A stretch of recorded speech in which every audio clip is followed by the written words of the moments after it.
What are you doing? The tortoise, wanna, the tortoise likes you. Careful, hon. Yeah, they're sweet.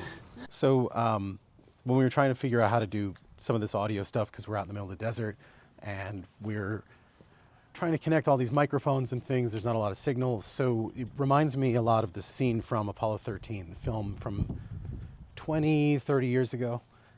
Jim Ritz, he comes out, he's in Houston, and he throws this big file bucket thing of junk onto the table, and he goes, we have to make this fit into this. Wait, dude, that was a great scene. I haven't seen that movie in 20 years, right, or 15 years. To me, it's like the defining scene of the movie, and it's come up so many times in my life in terms of problem solving. Right. Like that is the root of it. It's like we have to make this fit into this using only this, and they come up with a solution, right? And I think you can always come up with a solution if you really work the problem at its most simple levels.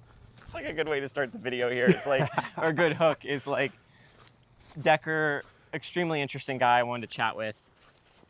Ridiculously patient. I am not remotely as patient as him. I got these like new mics, and I bought them in time for this, right?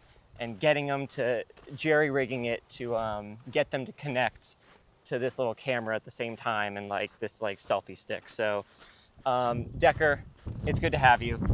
When we met, I was like, oh man, this guy's really smart. He's a Renaissance man. He's creative. He's an artist, but he also thinks about, you're like very well educated, well studied, well informed on like very ancient things. And then definitely you've had, like when we were talking, there was a lot of interesting predictions for the future. I like the way you think about the future.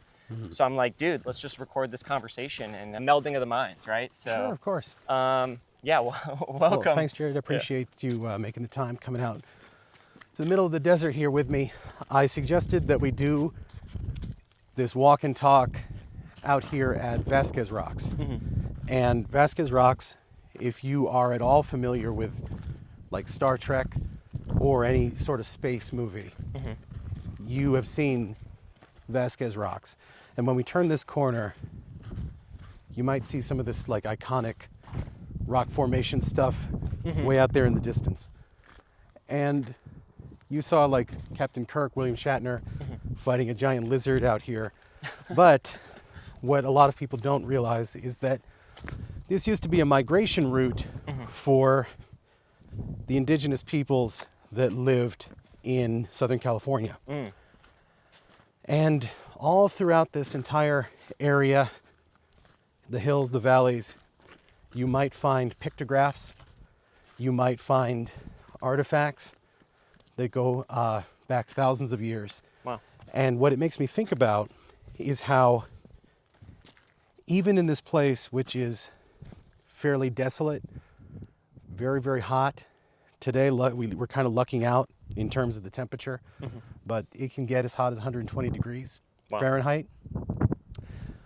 Look all around you. You consider this to be a desolate landscape, but everywhere you look, there's life. Yeah. There are snakes, tortoises. We just saw a tortoise. We just saw a tortoise. Look at all of the plants that thrive here, and you just imagine there's like very little water. The sun is beating down all the time. It's a rocky terrain, and still we are surrounded by life. So it makes me think about harsh conditions and the ability to thrive. And that can be political conditions, that can be economic conditions, although the two are often intermingled. Yeah. That can be personal demons that people struggle with, physical and mental health. But at the end of the day, life has a great way of emerging, fixing itself to these desolate or bleak things and thriving. How poetic. What a way to start. Look at these rocks behind us, like really beautiful. It's almost alien. Feels kind of alien. It is. Jared, quick rundown for the audience. I am Dekker Dreyer, and I also go by Phantom Astronaut. I am the publisher of Mental, MNTL, on Substack. So if you remember that community, thanks for coming over and watching this stream with Jared. If you aren't, go over to Mental, check us out. I think you're going to like what we have over there. I am an artist. I am a filmmaker. I've had a lot of different jobs. Jared, in your introduction, you say I'm well educated. I am and I'm not. I've been a professor at 2 universities, University of Maryland and Columbia College, Chicago. I've been on some boards at different colleges. Stevens Institute of Technology is one of them. I speak at UCLA, I've spoken at USC, I've spoken at Emerson, all kinds of different places. And I've studied social psychology, I've studied ecology, I've studied Eastern religions, Norse literature. I have certifications in all of those. Did some undergraduate at Georgetown. Didn't really finish it. I've been doing so much stuff, and I love education and I love learning about the world, but I've always had a very difficult time narrowing the focus of my humanity into a single skill. And I think a lot of our economy and social culture is set up to say, Jared, hey, what do you do? Right? And you're in that box. Yeah, what do you do? Yeah. Oh, are you, and what I hear when somebody says that is like, how are you useful to me? And I just don't, I don't want to be that to people. So when I meet people, like we met about 2 weeks ago, I think. Yeah, roughly, a week and a half ago maybe. One of the questions that I'll typically ask instead is I'll say, what do you like? What are you interested in? Mm-hmm. And then people can kind of have a real conversation from there. When we start everything in our culture from the standpoint of economic transaction, mm-hmm. What do you do, ... for money, I think that limits our ability to connect with each other as humans. Yeah. Okay, there's a million ways I go with that. How do you see the future of people making a living? AI is, of course, top of mind. You know, the genie's out of the bottle, whatever. Very few jobs are safe with the exception of trades. How are you thinking about how people make a living in terms of AI eating up more jobs and companies like layoffs, all that kind of stuff, everything going on? Wow, that's a really deep one, right? I don't know if I am qualified to pontificate on that, but I will obviously say that I've given it some thought and I've had conversations on mental about it. And in my podcast, I had William Deresiewicz, who is a really great essayist and New York Times bestselling author. He came onto my podcast and he talked a little bit about his position on this. Essentially, we have to restructure our whole society into rethinking the nature of work. We can't think about work in terms of economic output. We have to look at each other as humans, and we have to look at what's unfortunately become a recent negative word like abundance, right? When you hear that, you think of wellness and manifestation and all that kind of spiritual side of it on one end of the spectrum. On the other end, you might think about the abundance Democrats after the 2024 Trump election, and they're talking about deregulation and allowing for progress through that way. Both of those ideas are not what I'm talking about. I'm talking about the idea that we have enough. We actually live in a post-scarcity society, but we are shackled to these 400-year-old paradigms of capitalism. And I think that education is the first step, because we don't have a common language right now. We don't have a good understanding from one side of the aisle to the next about what words mean. We're in a redefinitional crisis. We're in a linguistic crisis. We say capitalism is bad, and then the other people go, well, I like buying and selling. Well, that's not capitalism. Capitalism is a very specific idea that money, as we have conceived it, should be able to supplant work. And you can accumulate enough wealth that will then do the work for you. Now, the other system that most people refer to as capitalism is really just a marketplace. And the idea that you can have a mercantile culture. I am selling my services, I'm selling my time, I'm selling my goods in exchange for other goods and services. That has existed in some form or another as long as humans have been civilizing themselves into tribes and cultures and whatever else. So this idea that we're shackled to the notion of capitalism because the alternative in the minds of people is, oh, it'll be communist. Well, what does communist mean? Well, in, again, the popular zeitgeist of the United States and Western Europe, you think of Soviet-style communism. You think of Russia. You think of people coming with guns and taking your farm away and making it public, and like a culture of surveillance and, bread lines and things of that nature. Well, we still have that here in the West. We still have that here in America right now. You have bread lines. And you have, people who can't make ends meet, and they are really, really struggling. So where's the benefit there? Well, when you look at these communist systems that have been enacted in the past, they don't really line up with the definition, the utopian definition of communism. Because communism just means, look, we have enough resources for everybody. Let's create an economic system, a framework in which we can distribute these resources so that we all have as much freedom as we need. But we are greedy. Humans are greedy. And we say, well, I want more freedom than other people because I need that to feed my ego. Mm-hmm. And that's kind of the underpinning of the toxicity of where we're at right now with capitalism. I want to be a billionaire. I want this, I want more. I want more, I want more, I want more. Because we can't reconcile with the idea that we are not these atomized, unique individuals who deserve to be elevated above the needs and desires of others. It's a competition game. When you talk about Dawkins and the selfish gene, Richard Dawkins, he has some weird views about, religions, and he's a little Islamophobic, and he's a little misogynistic, and he's gone off the rails with some of his personal views over the last 10 years. But if you look back like 20, 30 years, and some of the things he was writing about, I think there's still a lot of truth to those. And so he wrote in The Selfish Gene about how we have this drive for competition, this unending desire to be placed somehow above each other in a primitive, resource-gathering, gene-spreading kind of way. But at the same time, we now live in a level of technological development which makes that drive antiquated. So we're funneling that drive into ways that are destroying our society and will ultimately remove these levels of technological luxury and things that we live in because it's eroding beneath our feet.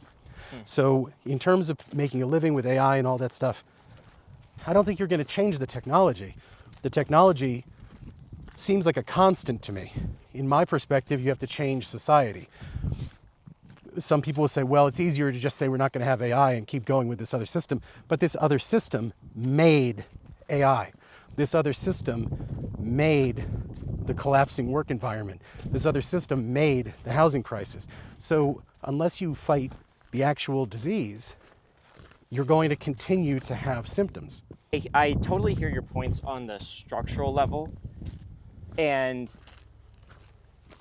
I guess on an individual level, what can we do in the near term? When I think of AI, it's kind of it's the time for the idea person, right? Previously, standard thing was, ideas mean nothing, execution is everything. And now AI can really, in its myriad of forms, actually handle a lot of the execution. And so, okay, are you good at generating good ideas and working through them and articulating them and using the right tools? And it's kind of the era of the generalist rather than like the specialist, I'm curious, what things can an individual focus on now, or how can they think about it as we move into this next generation? In terms of individual responsibility, individual preparedness, I don't want to lie to anybody. I don't have a good handle on it. I just know that we're not in that era that you're talking about.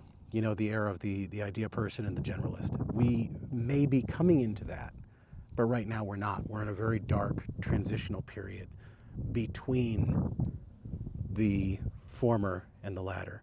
We're in a place where, yeah, that might be a good way to future-proof yourself. That might be a good way to say, like, look, I'm going to become involved in AI, and I'm going to use it to like vibe code, and I'm going to use it to make art, and I'm going to create my own podcast and Substack and things like we're doing, and that'll be great, and that'll be how it is. Except to do that, you need to have a level of comfort.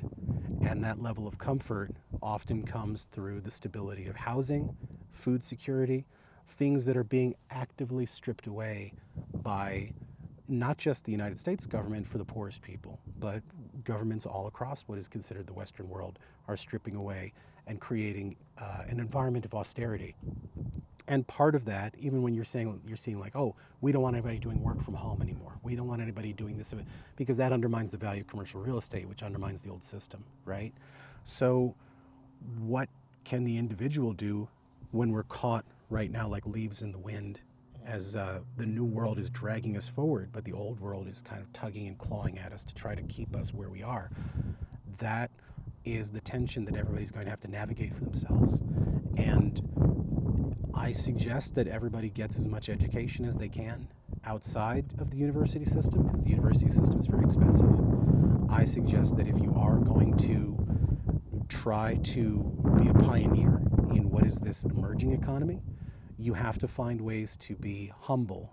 And that means if you are not somebody who has means, you're going to have to find stable housing. That might mean you're going to have to live with 3, 4, 5 roommates. That might mean that you're going to have to move back with your parents. That might mean that you're going to have to find a plot of land and bring an Airstream out there, and that's where you're going to be. You're going to have to find ways to minimize and minimize and minimize your own personal living expenses.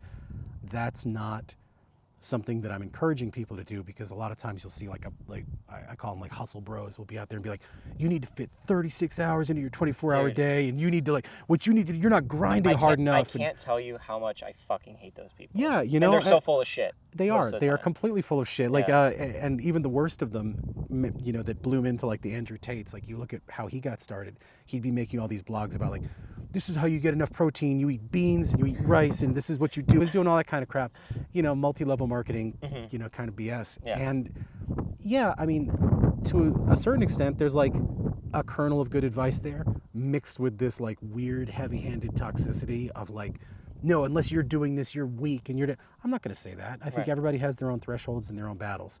But if you are not going to play one game, you're going to play the other game. And the other game, if that's the emerging economy, is scaling yourself back. And you've got to find ways to save money so that you can buy time, because only time is going to carry us through this. Now, if you're playing the other game, I follow a lot of people on YouTube and stuff that are recruiters for big companies and things like that. I'm fascinated by corporate culture. I think it's a complete, distinct subculture in our own ecosystem. I don't really speak that language anymore. I used to be more fluent in it 5-10 years ago.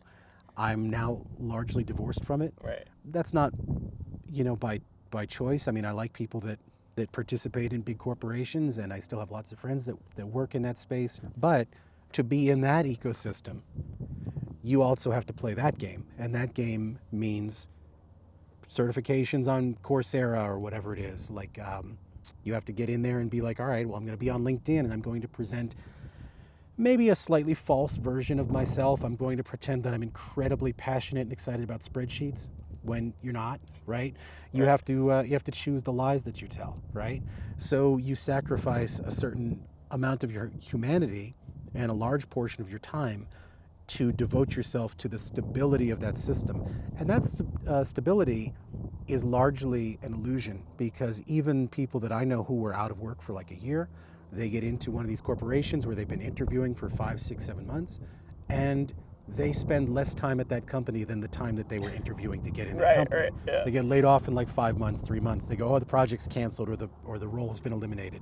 And then you're back to square one. So you have to figure out, like, both roads are hard, and both roads are messed up. And what sacrifices you're going to make, you have to do that calculus. The question that came up for me is, how do we pick what our quote-unquote game is? Yeah. And obviously those are two types of games you mentioned, of maybe being self-employed / an artist. Like, you've been a successful artist, which to me kind of boggles the mind, because I'm like, how does one even do that? Whether they choose that, whether they choose corporate life, whether it's, hey, I'm gonna buy an HVAC company in the Midwest, or start an e-commerce store, like, oh, actually I have specialized expertise, I can create an online course, which is like all the exhausting rage now. And so how does one just pick whatever game it is that they want to play?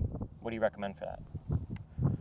Well, in terms of being an artist, successful is a moving target, right? I've had bouts of success, and I've reinvented myself over the years. I was very, very lucky when I was a kid, and that is because I had a great support network. I was born at the right time in history. Being born like in 1980, it's interesting. You can almost like sort of track certain things about America by tracking my life. Here at Vasquez Rocks, we're in Agua Dulce, California, and not too far from here, about 5 miles north on the highway, when I was a very, very small child, like 2 years old, I lived in a motel not far from here.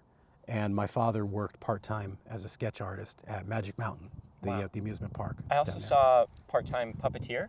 Yeah, they had a puppet show, and we lived in a van and drove around the eastern seaboard, performing puppet stuff at different schools and things. So, that's sort of this early 80s. And then there comes a little bit of stability because my mom is lucky enough to get into real estate and resorts and all that kind of stuff. And that affords us a middle class or upper middle class, or lower upper class sort of life. And through that, my father, who was always an artist, and my uncle is an actor and just a working actor, and my grandmother and grandfather were both artists in their own way. My grandfather was more on the technical side because he worked with chemicals and things like that at the advertising agency, very blue-collary. And when he met my grandmother, who was a textile designer, they got together and he basically left that and became a UPS driver. And that gave him a lot of stability. So for me, what that upper middle class life gave me was my parents were able to put me into art classes and the right places to be, and the ability to network and confidence and all that kind of stuff. And that's what has made me into a person who has throughout my life been a television executive, a music video director, recording artist, pioneer in XR and VR. XR and VR and all that kind of immersive artwork. And that has really just been because of the circumstances that I existed in. And I don't know if I can really comfortably give people advice about how to pick a lane, because everybody's thing is going to be different. Like if I had grown up in the Midwest and I didn't have the same kind of opportunities that I was afforded, maybe I would have just opened an HVAC company or something like that. And I think finding an ability to express yourself creatively in the circumstances in which you find yourself is paramount, because we are all creative creatures. We all require some level of artistic expression in our lives. That's why if you go to a museum and you look back at the records of ships sailing in the Age of Sail, a lot of that stuff has to do with these rank and file sailors, soldiers, whoever, writing everything down in their journals. And by our standards, that seems incredibly eloquent, right? You go back and you read some of this flowery language and you're looking and you're going, oh, wow. We don't talk like we used to talk. We don't talk. I don't think they talked like they used to. We certainly don't write like we used to write. Right. Right. Like it's kind of funny. Like I think on a day-to-day basis, the level of conversational discourse is probably about the same that we have. People are no longer open to ideas when they are in some sort of economic turmoil. I think that a lot of these people who are, these young kids these days, I'm going to be like that dude about it. But for real, like I didn't grow up in the environment that they're growing up in, where there's economic uncertainty. Even if you're like middle class or whatever, there's this level of economic uncertainty that's just untenable for people. Yeah. So many people are, even if they're doing well, are like 1 or 2 paychecks away from being homeless. Yeah. And so these kids who were born during the mortgage crisis in the early 2000s now are coming to adulthood into an environment that's even more screwed up with all the AI and all that stuff that you're talking about. And the only role models that they have for this are some of these, like, I'm going to call them snake oil salesmen, like Patrick Bet-David and Andrew Tate and these big hustle dudes. Yeah, you the know? hustle, They the look and they're hustle like, porn stuff. Now it seems on social media where it's everyone's fucking rich. Everyone has a supercar. Look at my villa in Bali, whatever. Look at how rich I am. I think it's actually a tale as old as time. Is like, look at how X I am. If you just pay me and I'm your guru, then you can be like me. right. And I just find that exhausting, and I find that very mentally destabilizing, whether it's for younger people. I mean, I even get confused by it where I'm like, why are other people ahead of me? Especially if I think I'm more smarter, more talented, or whatever. I think it messes with a lot of our heads, and then it messes with us as a society of what is real versus, okay, algorithmically, these edge cases are shown to us on both ends of the spectrum of any issue, and that maximizes quote unquote engagement, and it confuses the rest of us. It confuses the masses. Right. And so, yeah, sorry, that was kind of a diatribe. I just want to make sure that we didn't get hit by a car. Oh, no, I appreciate that. That's good, That too. can be the whole thesis for this walk and talk. I just want to make sure you don't get hit by a car. Thank just you. like use it as a metaphor. That's very kind of you, yes. We're making sure people don't get hit by cars, literally and metaphorically, out in what could be a relatively harsh environment to survive, right? Which is very metaphorical to the state of the world now. I guess that opens up like a broader question. Do you believe we live in a benevolent universe? I don't, but I'd like to. Do you think it's possible we do? I'm the most spiritual skeptic that I have personally ever met. I look for magic and the supernatural and the spiritual in my everyday life. I talk to trees. I love animals. I talk to animals all the time. You had a great bond with that tortoise. Oh, yeah, That was like the a 10-minute tortoise hang. Well, that happens to me. I've got a one-legged raven Of that's course you been do. living in my front yard. Of course you do. I call him Rogue. Okay. And we've made it a bond together. I've just always had this natural affinity for connecting with animals. Through that, I've learned that we're all kind of in this together, right? This life experience, this, the ecosystem of planet Earth. And it definitely makes me wonder if there isn't a benevolent creator, then all we really have is each other and the ways that we find meaning with each other. And how do we live side by side in that world? And that's why I made the book that you get for free if you join my Substack. It's called Society and Subjective Realities. And to me, subjective realities are the ways in which we engage with the objective world. And some people, I have a great affinity for Japan. My wife grew up partially in Tokyo. Mother was from Tokyo, and through her I've learned about Shinto and all the sort of traditions of Japan and how nature has these different spirits and animals have their own sort of consciousness, and even objects can gain their own sort of consciousness. That's a subjective reality, that you choose to believe that we are surrounded by consciousness, right? In all forms. And what's your definition of consciousness?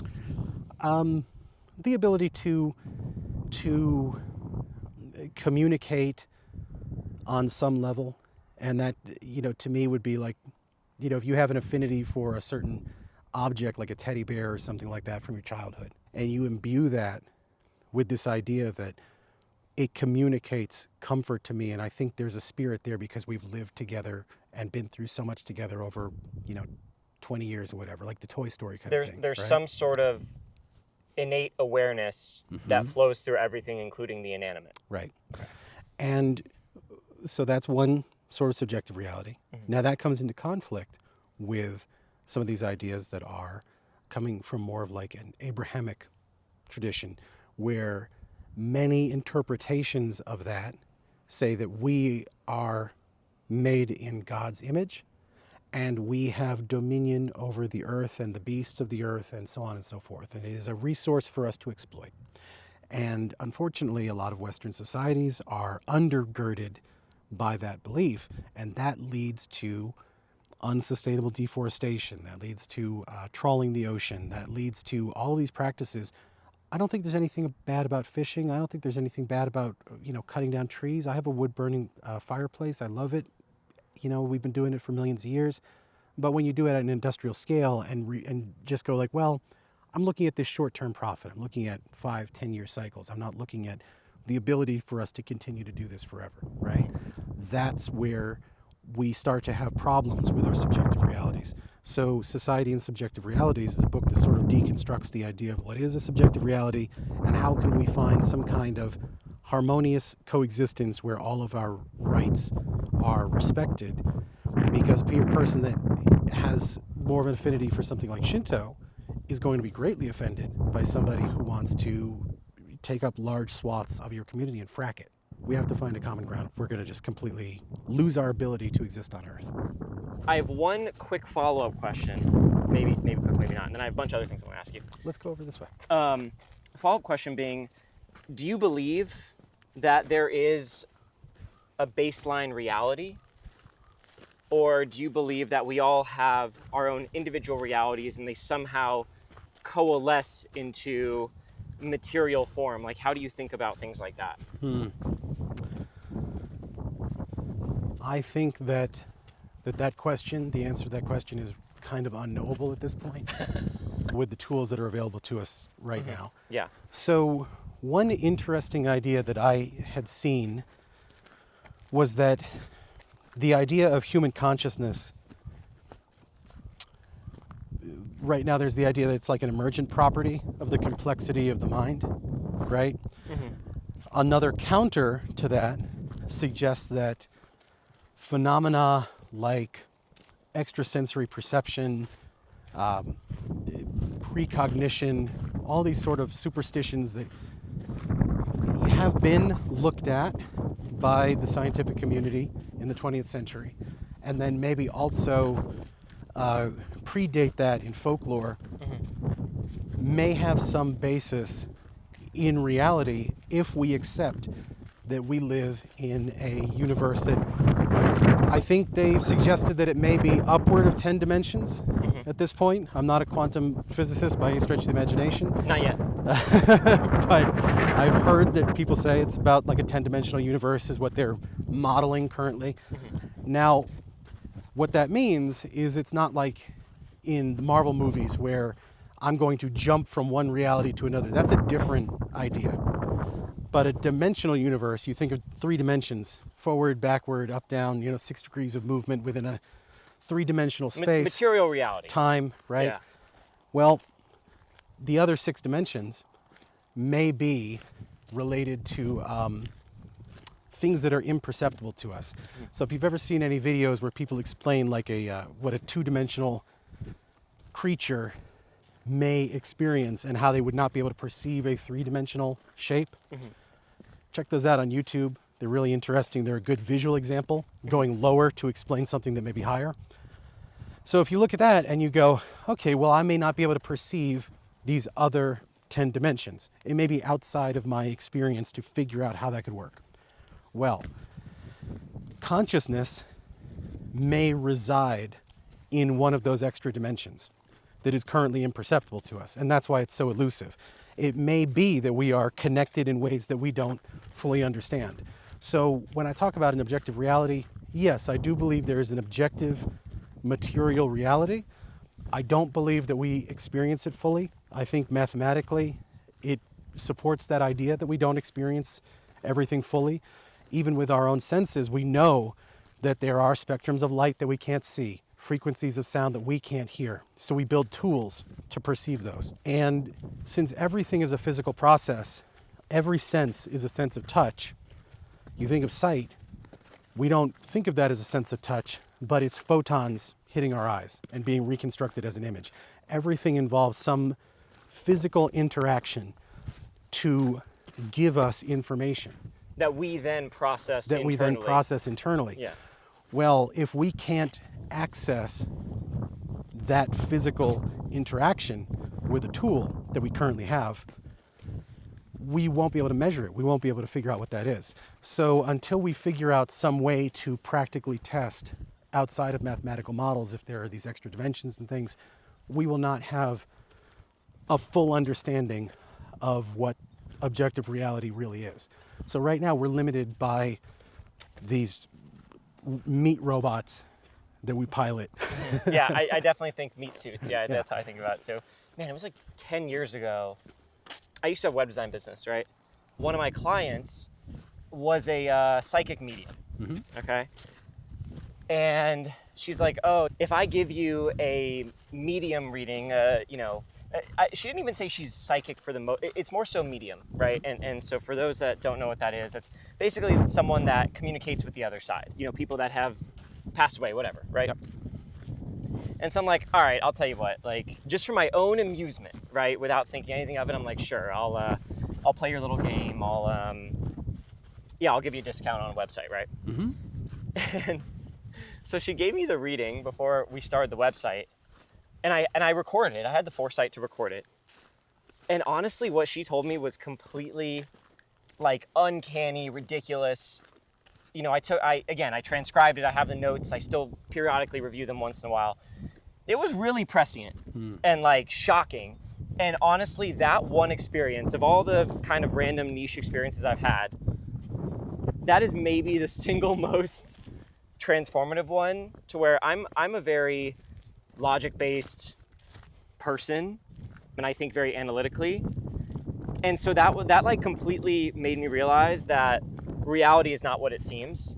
If someone can just come into my space and just like start riffing without knowing a single thing about me, and tell me things that are specific. It's not like one of these like, oh, there's a person with brown hair that you know, not something so ambiguous that of course it could be true, right? Like that's the trick a lot of these charlatans is just be like specific enough to where someone, if they wanted to believe it, could be like, oh, that's me, right? But like, yeah, so I don't know. Anyway, she like shocked me, and I've had a few other experiences with her that were even more uncanny than that, based on this person doing this right in front of my eyes. Like nothing could have been faked about it. So I wanted to share that. And then shifting gears for the most part, when we first met, you said it in the most unpretentious, non-douchey way. Like, that it got brought up randomly. Like, you didn't come out and say it, where you're like, oh yeah, like I'm a member of MENSA, aka the Genius Society, whatever, right? I'm like, oh, that's fascinating. And you even showed me your MENSA card. I didn't realize they had physical cards. I just think that's hilarious. So we were outside of this hotel, and somebody had made a mention of something. They're like, well, it's not like, we're in MENSA or something like that. Oh, someone else said it. Yeah, and then I go, well, I am, Yeah, and like then completely undouchey. Yeah, and then people were like looking at me. They're like, what, really? And they give you a membership card. I took out my membership card. I said, yeah, I don't think it's that big of a deal, right? But it's novel. It's novel. It added some already extra cherry on top to me thinking you were an amusing person. I don't think it's that big of a deal to be in MENSA. I just think like a lot of people have a barrier where they build it up in their head and they don't get the test. I only recently joined because my wife was saying like, well, why don't you go join MENSA, go meet some people. But she wasn't saying like sarcastically or anything, Right. So I go, all right. So I went down and I took the test and I did it.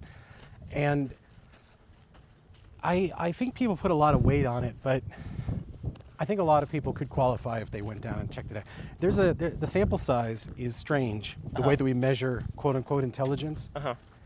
And really you can only say X number of people who take the MENSA test pass it or don't. The people who don't take it are not included in that sample. Of course, it's not everyone is required to take the test at X age or whatever. Right. Yeah.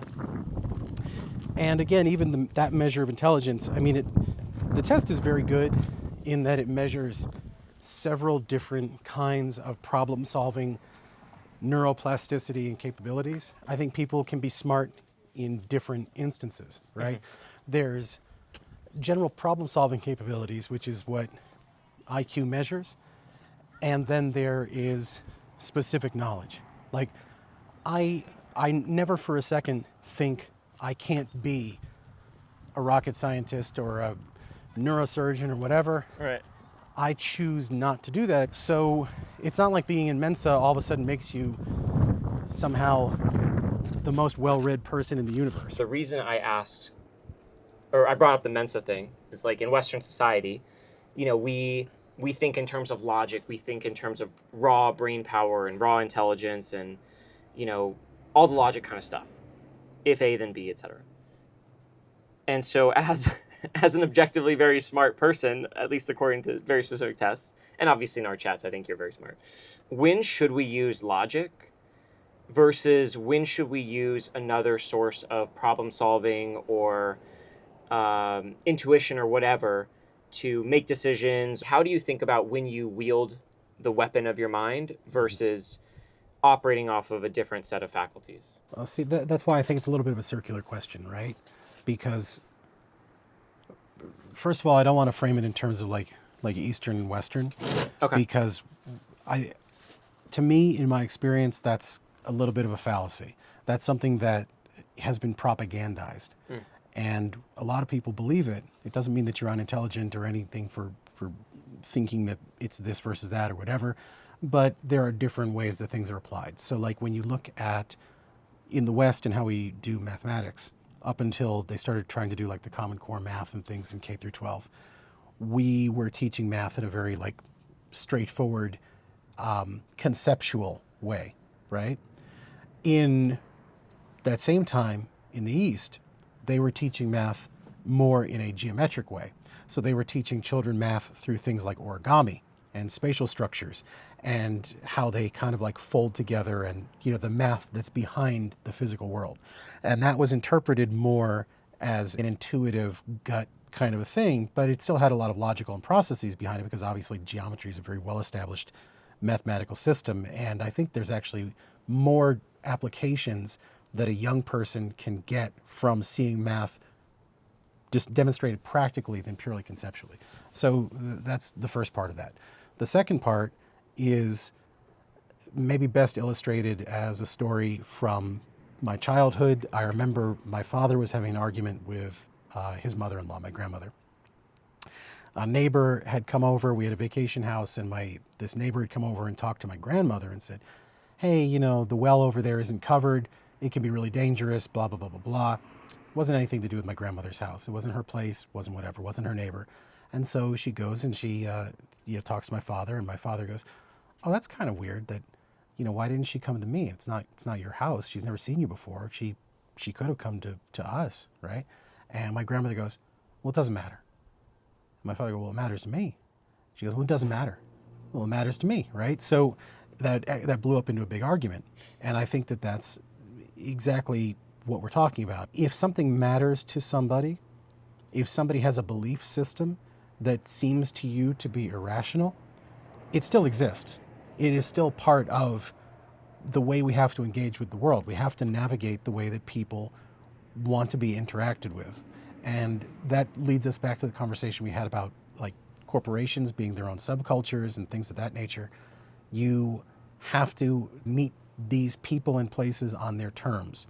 So the question of when do you go with your gut versus when do you use logic, I don't think the two things are disconnected. If you meet somebody that has a certain outlook on life or belief system or way of approaching a problem, and you tell them, oh no, we're going to solve it this way or whatever without hearing them out, well, you know, you're not using your gut to sort of intuit what they're doing, right? But at the same time, your gut is weighing the gaming, the cost benefit of how best to use that system with them. Do you use logic or don't you? So it is still logic. It's just a logic that exists in a place that we don't normally think of. A logic outside of the brain. It's a logic outside of the brain. As you go through these stages of development as a human being, your brain starts to recognize things in society. It starts to realize that maybe I can change my way of speaking or the way I walk or whatever to benefit my need instead of just directly brute force going after the thing that I need.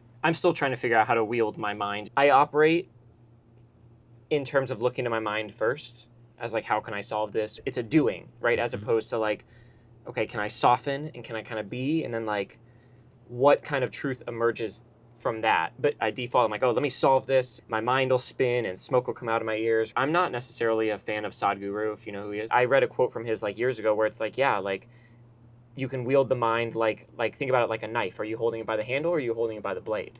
That's a really astute metaphor. We're not going to talk about it just because it's spoken about just ad nauseum and it's exhausting at this point. But like the mental health crisis, obviously it is a crisis, right? Like that's duh. And I think there's many causes for it, and I think maybe one of it is that we try so much. I saw somewhere that you're an Alan Watts fan. I think Alan Watts is awesome. And I think Alan Watts has a quote, life is meant to be experienced, not analyzed and deconstructed. And I think one of the many challenges mentally for us now is we think we need to solve or understand or reverse engineer every little thing, which is just going to boggle our silly little minds and the level of awareness and data that they actually have access to, because we can't even perceive the vast majority of reality.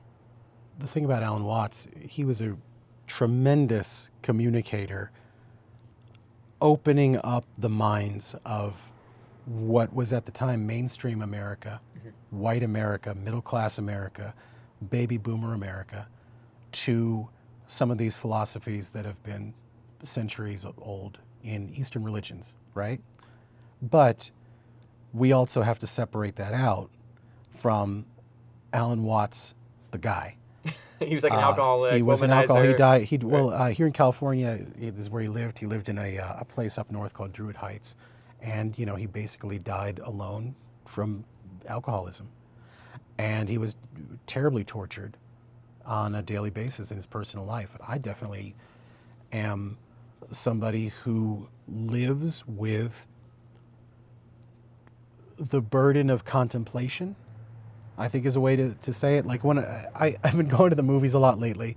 I've been alone with myself and my thoughts here in LA for the past couple of weeks. So my sister-in-law recently had a medical treatment done. So, she's down further out into the desert, and basically that has put me in a position where I'm just here in Los Angeles taking care of the animals and everything by myself. And even though I have some projects and things that I'm working on a daily basis, it gives me a lot of quiet solitude, which is sometimes detrimental. And I think about things like an onion skin. It's like, all right, well, we have all these problems that are going on in the world, and then we have all these problems that are, right here at our door. Like for the first time in history, we had the Marines deployed on U.S. soil right here in our town, right? It's like, okay, well, that's a horrible thing. Peeling back the onion. It's like, okay, well, now I feel kind of lonely. So what am I going to go to the movies. I've been going to the movies a lot. And every time that I go to the movies, I find that like my mind is wandering about how can I connect what's happening on screen. Like, is this a good metaphor for something else? Is it something I can connect to some kind of a personal lesson? Is it something that I can use as an example when I'm making a podcast or something? Can I point to this piece of pop culture and use it as an example of something that I'm trying to articulate? Your mind just never really turns off. And I drive around a lot. I love driving. I spend probably 3 or 4 hours a day in the car here in Los Angeles. And I love watching people, but sometimes I don't feel like I am among people, even though I'm in public and I'm surrounded, right? Because I just have a very hard time shutting off what it is about the way that I see the world. And I have a hard time being in the moment. Like back in January, I went to this conference called NAMM. It's a music conference thing that they have down in Anaheim. And the day before, I said, hey, you know what? I haven't been to Disneyland in a really long time. So I went to Disneyland by myself. And as I'm going on the rides, like what's going through my head is like, oh, you know what? I can see why this would be really enjoyable for people. Even though I'm on the ride, I'm on the roller coaster. Are you experiencing joy, or is it more so logically, I can see why? Yeah, exactly. It's not because I'm so smart that I'm just so far above people. It's just a way of seeing the world. It's like when somebody tells a joke and you think it's a funny joke, but you don't laugh out loud. They're like, oh, you didn't think it was funny? It's like, no, it's funny. It's not like you're being a dick. It's just like, sometimes it's like something clicks mentally and it doesn't express, through that. I relate to that where I love being in the world, but a lot of times I do feel detached from it. And that is an unsettling kind of feeling. Like,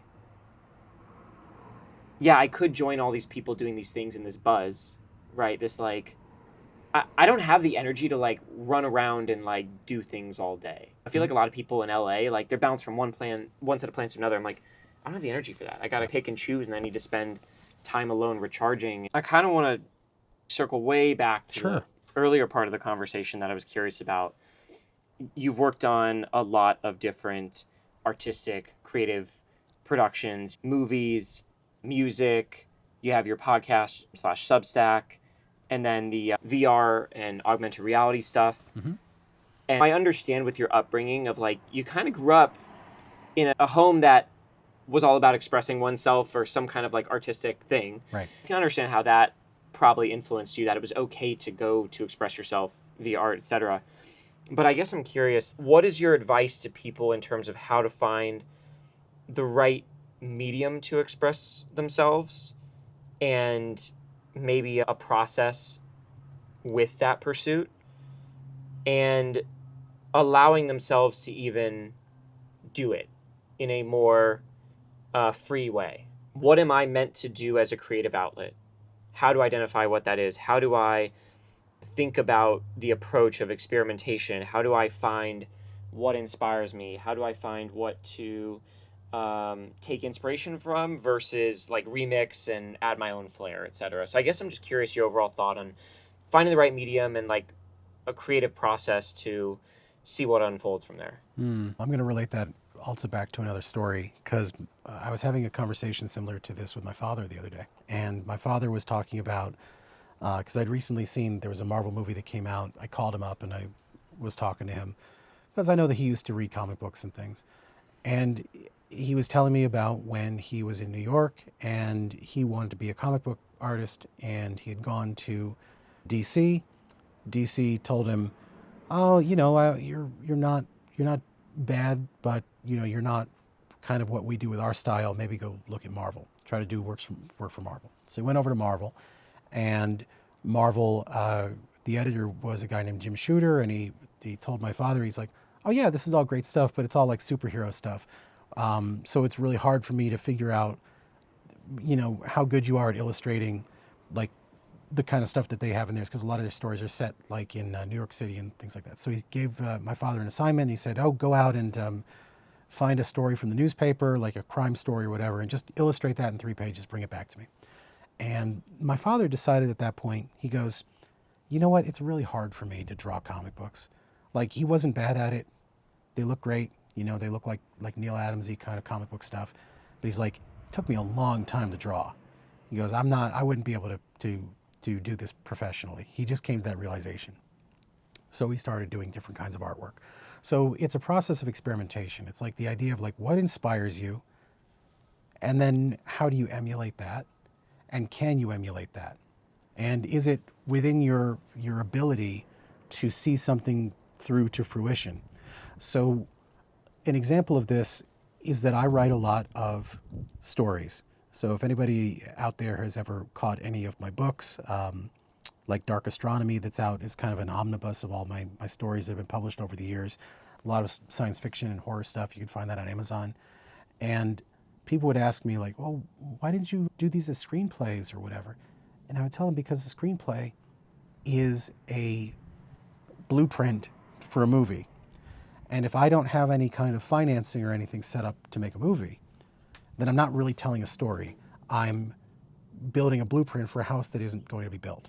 So I want to write a short story, and later on, if there is some sort of interest in me translating this to screen, I will then rewrite that, or somebody else will rewrite that into a screenplay. But I see a lot of people come out here to LA, and they're like, yeah, I'm really excited about my spec script. I'm really excited about my spec script. Okay, is anybody else excited about your spec script? I mean, have you built an audience around it? Are you using it just as an example to get into a writer's room? Because I know a whole bunch of writers who've worked on a whole bunch of big TV shows who drive Uber because they don't make very much money writing TV these days. I think the question is, what's in your control to create a finished work. And once you figure out what inspires you and what's within your means of completion, then you're starting to get on the right track. And for some people, that might not be a podcast because they don't have all the equipment for it, right? But they still like the idea of doing audio. They could do it in smaller little bursts or whatever, but they've got a webcam. Maybe that manifests as like doing two-camera YouTube, like straight-to-camera YouTube video kind of things. Maybe if somebody is interested in music, but they don't necessarily have like recording equipment and everything, you know, you can still go and do like the old open mic at a coffee shop thing. You have the ability to do that and make friends and meet people and express yourself musically.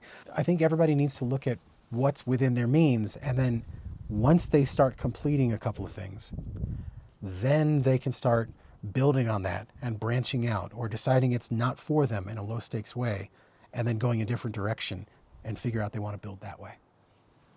My final question for you, it's kind of a multi-part here, so choose your own adventure on how you want to answer it, is in your Substack bio, I read the phrase mapping, what was it? It's MNTL. It also stands for something that stands for mapping new timelines. Oh, mapping new timeline, thank you. And yeah, so what does that mean? So A, what does that mean?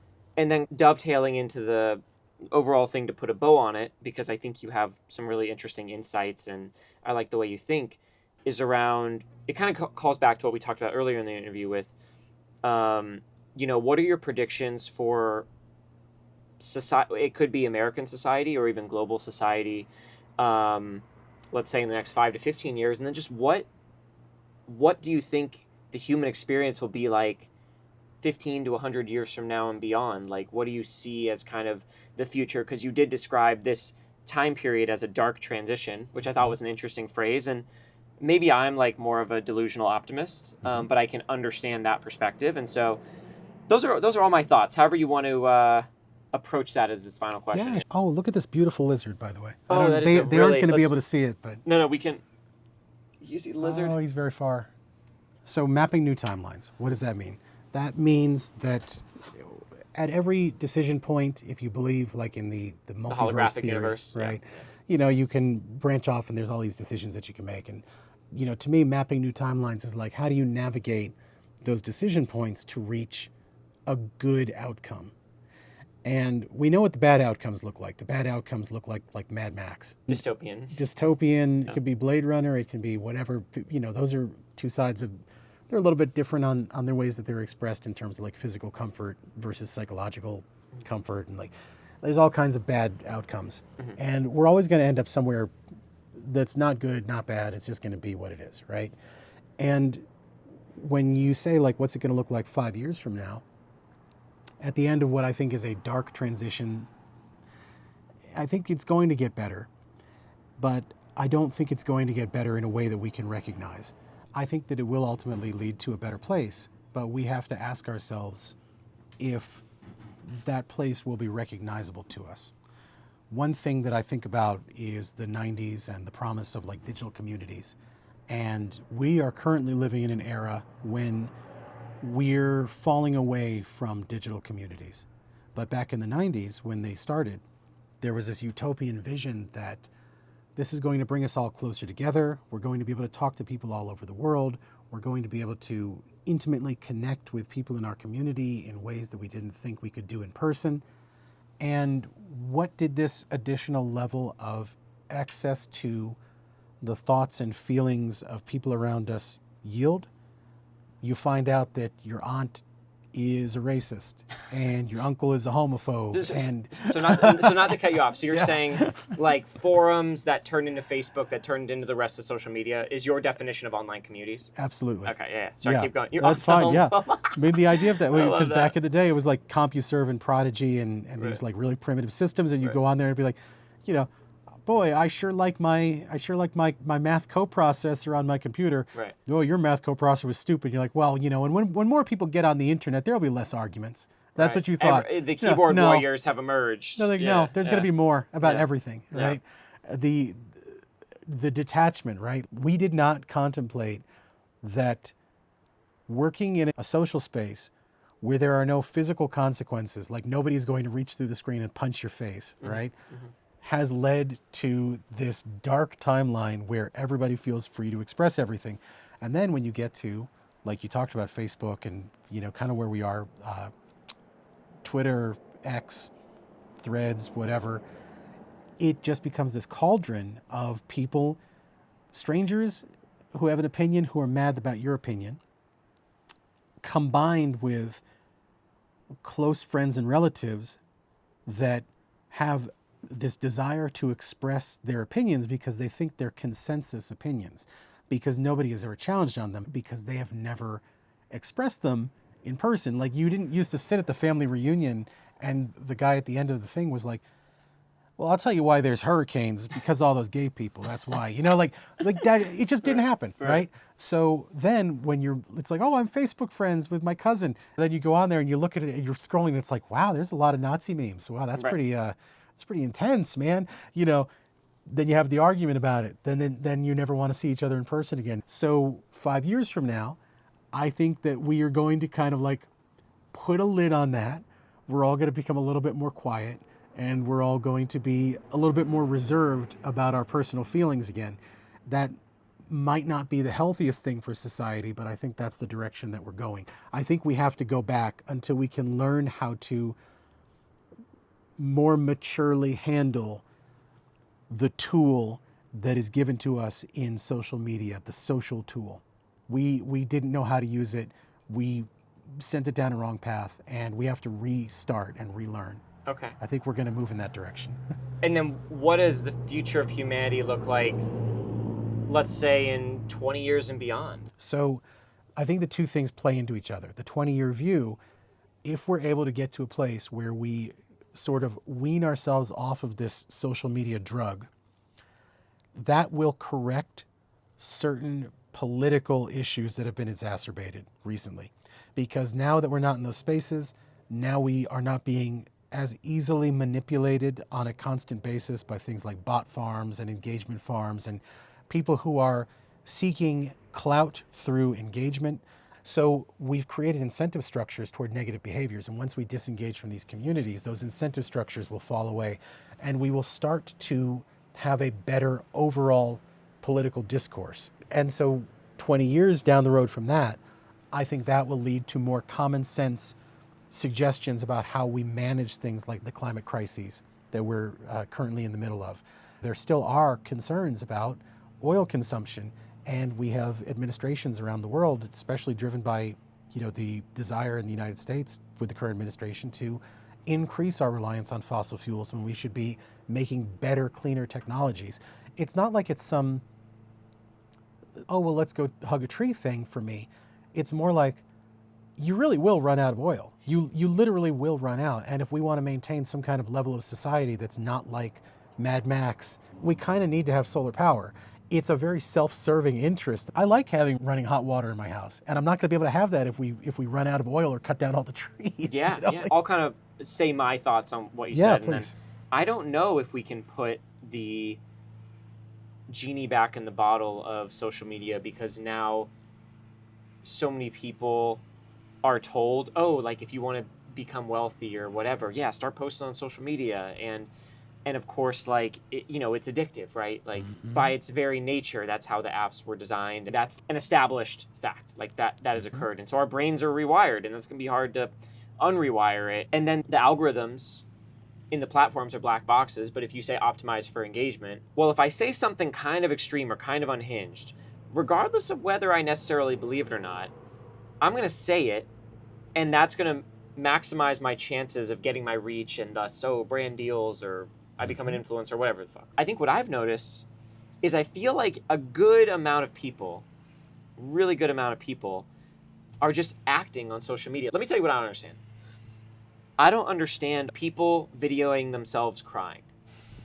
Did you know you're going to cry and then be like, fuck, this is going to be great content?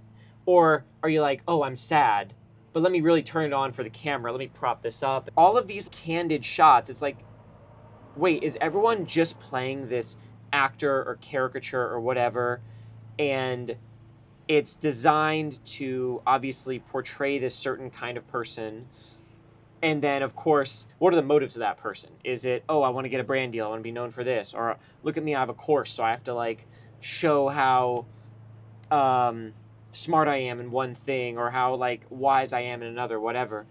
I don't think we can put the genie back in the bottle of social media. I think it's about how can we reset. I don't know what the reset looks like. I don't know if there's social media, there being some kind of like mandate around, hey, listen, just like you have to inform everyone of how the algorithm works. Or there's new social media platforms that you can customize the algorithm and it's not, I don't know. I was looking for, yeah, here we go. What do you got? So back in, again, the 90s, right? There was a 900 number. To just cry? Where you would call and cry. Show the camera. Right? And when you said that, like, oh, do people, are they acting on social media? I think there's a very human desire to cry. Right. Did you see the movie Midsummer? No. And to be clear, Yeah. I'm not against crying. Oh, no, I know what you mean, but, Yeah, but this ties in, right? Yeah. So in the movie Midsummer, I usually use that as a touchstone because it's a really good illustration of cult dynamics. And one of the things that I've studied is social psychology, and in cult dynamics, what you do is you create connection through strong emotion. And in the movie, this one character goes into like a longhouse kind of thing where she starts to cry and all the women gather around her and they all start to cry with her and they're mimicking her and wailing with her, and it becomes this crescendo of this emotional scene, and that's kind of the moment that she joins the cult, right? So this idea of crying as a social function, as a human social function, is kind of baked into us. And that is an illustration of that. Like, you want to call up and you want to cry, and then somebody wants to listen to you cry, and there's this whole sharing. And you get to be witnessed. And you get to be witnessed, and Yeah. you feel like you're not alone, and you feel, that you're not this atomized thing floating through the universe, isolated. So I think some people that do that kind of behavior really do it sincerely because they are posting it to feel seen. And then It's not a show. It's not a show. And Yeah. but then there are other people that do it as attention-seeking, predatory behavior. And I think one of the dividing lines for me on that is like, what's the call to action? That's what I always look for. It's like, if you're on there and you're crying and crying and crying, and you're like, the problem is, if I just had a new car, Right. and then it's like, I've got a GoFundMe that my friend set up for me. It's Right. like, it's never them. It's always their friend set it up for them, It's like, okay, no. But if somebody's just crying, it's like, everything is just really hard. I just don't know what to do. And they click off. So in terms of de-incentivizing people to be performative, the first step of that is shoring up other parts of the economy. If people felt fulfilled with what they do to earn money or their living situation or whatever, if people could be happy in the environment that we've created, then they wouldn't be seeking these outlets. It's all a symptom of these economic conditions that we're living under, where people are, this is a fact that I love throwing out to people about airlines. Mm-hmm. So you know that airlines lose money on flights, right? Oh, you're saying in general, like periodically. Oh no, I mean in general, like the business of moving people from place to place is a loss leader for their mileage credit card programs. So I didn't know it was a deliberate loss leader. I just thought the margins were razor thin. I knew the credit cards were where the money was. It doesn't quite pay for itself. Uh-huh. So they make their profit Right. Through the credit card points. Through the credit card points and the programs that are attached to that, and their connections. Which to is other, kind of crazy. Right. Because our debt, personal debt is continuing to rise, and it would be, right. It's unusual to think about, it's blame the airlines. But that's like the financialization, that's what's called like the financialization of the economy, that we are further detaching value from goods and services and offloading that into these imaginary instruments of debt and stock values and things like that, right? Or even the 2008 crisis with packaging mortgage bonds and selling those securities. Right. Yeah. It's all it's moving us further and further away from an economy that is driven by the exchange of goods and services. And that is moving us into a place where what are the levers that drive those valuations? Profits. So what does that drive? That's being driven by, sometimes it can be a cult of personality, like we see with people like Elon Musk going out and, being oftentimes a disingenuous pitchman for things and the faith that we place in figures like that. But other times it's driven by severe layoffs. We recently saw Microsoft laid off, I think, 20,000 people over the past couple of months. We've seen Facebook doing similar things over the past year and a half, 2 years.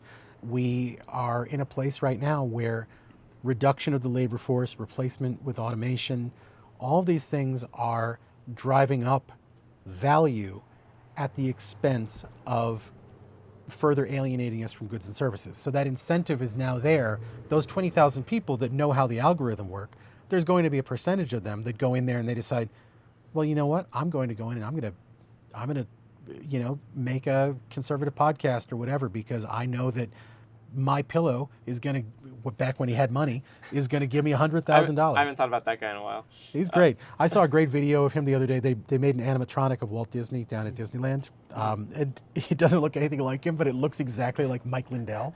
So they've been putting the audio from Mike Lindell under video of the thing.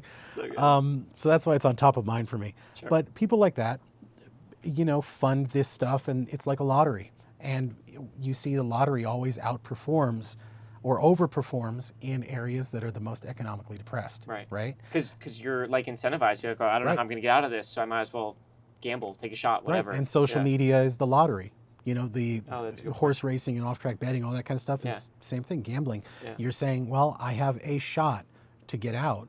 It doesn't cost me if this thing everything. blows up, if this post blows up, goes viral. It costs me nothing to be racist on the internet, but there is a huge upside potential for it. And we have to de-incentivize that somehow. That was a great way to end it. Dekker, you're an interesting guy. Thank you for joining me. Thank you. How can people follow you? Check out Mental, MNTL.substack.com.